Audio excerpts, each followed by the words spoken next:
Hello everyone, welcome back to another video. In this video, I'll give you an update on the short-term weather outlook. So just through the rest of this week, I would argue, and a little teaser, and kind of through the beginning of next week and through this weekend as well. So it'll be pretty interesting as we got some very interesting weather coming up, especially for the northern tier of the lower 48. If you do enjoy this video, please consider subscribing, liking, sharing with your friends, and let's get right into it. So, as we usually do, we'll start out with the National Weather Service, alerts and instances. However, I will be pulling up surface analysis right after. Starting in the west, we have winter weather advisories in the purple right here, just localized into western Wyoming, and then up in northern portions of Washington, we actually have winter storm warnings that got upgraded from being winter weather advisories. So certainly winter is on its way. Over in northern Nevada and portions of the terrain in California and valleys, got some wind advisories, lake wind advisories as well. And some special weather statements line southwestern portions of Washington and northwestern portions of Oregon. Further east, we got some high wind warnings and advisories through portions of Montana and Wyoming. And then way east, you got portions of the northeast and northern mid-Atlantic in wind advisories, high wind warnings, and more. So, and some gale watches and warnings in the purples and pinks on both coast to coast. Besides that, central U.S. just blank, but I expect that to change, and this is why. So, if we start out with surface analysis, got some stuff going on. You got this low pressure through Minnesota right now. Slight warm front, mainly a nice little cool blast behind. This is gonna trek its way generally eastward, slightly east-northeast, and what this is going to do is drape down this cooler air. This isn't the big cold blast we're watching, but here, we'll try to draw a little graph.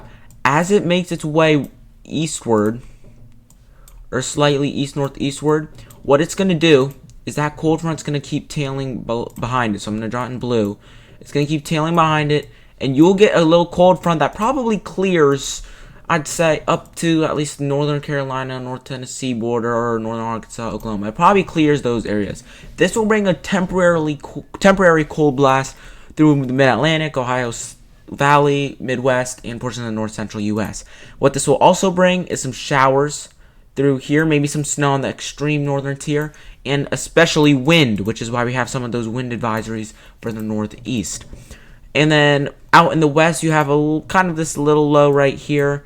What that low is currently doing is bringing wind, as you can see that tight isobars, bringing wind and rain. And then over in the northeast as well, New England especially, you got those tight isobars, all representing pretty windy conditions. And those gradients will tighten most likely in the next day or so, so even more wind. So let's start with the Pacific Northwest, okay? Currently getting battered by heavy rain and wind in the lower elevations, some snow in the higher elevations. You'll continue to see that as this one storm comes to shore, and this is the one we're watching for downstream into the eastern U.S., eastern two-thirds, where we're going to watch that big cold blast, lake effect snow, northwest flow event to really kick up. And it's a strong low as it enters the Pacific Northwest, 982 millibars, very tight isobars, meaning heavy wind, heavy rain, especially in the Sierra Mountains, I don't know if it's exactly the Sierra Leone Mountains, but they're definitely the mountains over here into like Vancouver, those areas, and then obviously heavy snow in the mountainous regions as the it's just a slug of precipitation that comes on. And you'll see that snow translate down into another system we're going to watch into the west, and you'll see that start to develop as we go out. And there's that cold blast. I mean, Pacific Northwest will be dealing with a pretty sharp gradient through here, kind of jetting up through here. You'll get your warmer conditions in the Pacific Northwest, cooler in the North Central U.S. We can probably see that gradient if we do dew points, or we can even do temperature. There you have it. Let's just do dew points. I don't know if it has dew points here. Yeah, it doesn't look like it, but maybe 850s might reflect it a little better. Slightly. Lots of white because of the mountainous region, but there's your like cool, cold air. And you obviously got Pacific moisture, so you got a ridge building and that trough that dips into the central and eastern U.S. So let's talk about central U.S., okay?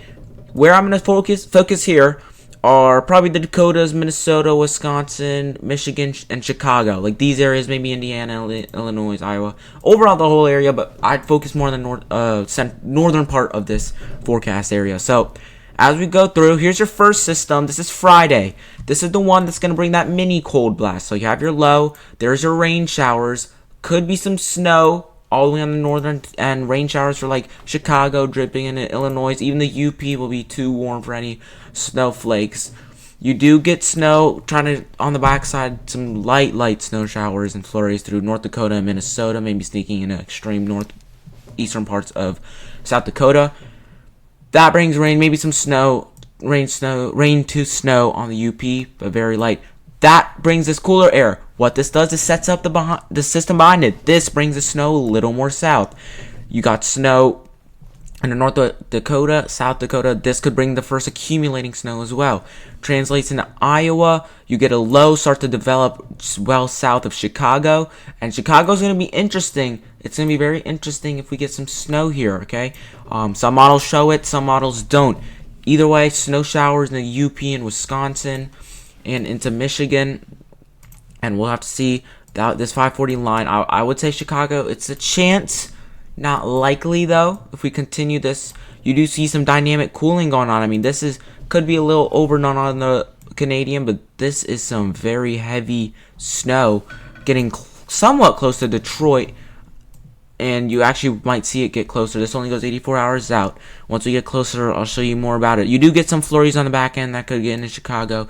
So it's a very small but dynamic storm that we'll have to watch in the next few days. So let's talk about the Northeast, okay? So this is the current storm bringing some showers.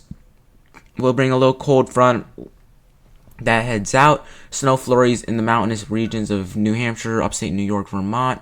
Maybe even sneaking into northern Pennsylvania, like the Poconos. Here's your next storm. This one is north. Does bring snow on the outside the high elevations in Maine, in northern Maine. Besides that, just showers. And then you'll see that storm behind as that starts to come through. Matter of fact, let's just go to the European and let's just give that a little spoiler. So you have it coming through. Euro likes to get some rain snow mix into Chicago on your far left side of the screen. Agrees with dynamic cooling, could be in a factor. So rain to heavy snow overnight. What was this? Overnight Saturday night into Sunday morning. There you could get some storms in the mid-Atlantic. We'll have to watch before that big cold blast. And I mean, there you have it. Okay, there's your lake effect snow off Ontario, Erie. All this is lake effect snow. Then you got your northwest flow event getting into the mountains, and then some scattered lake effect snow and northwest flow that might break containment off of the areas it's supposed to be and could bring flurries closer to 95 suburbs. You do see some getting into Philly. So it's something we'll have to watch. Models have been more aggressive in this scenario, but typically it does pan out just to be a couple flurries because it's always dry air that ends up winning at the end. But right after this storm, right after that cold blast comes through, watch out, especially for the lakes and mountainous areas. So I hope you enjoyed this video. Just try to give you your little short range outlook, nothing too important. We'll continue to refine forecasts as we get closer to this period. If you do enjoy this video, please consider again liking, sharing, and subscribing. And yeah, first taste of winter well on its way.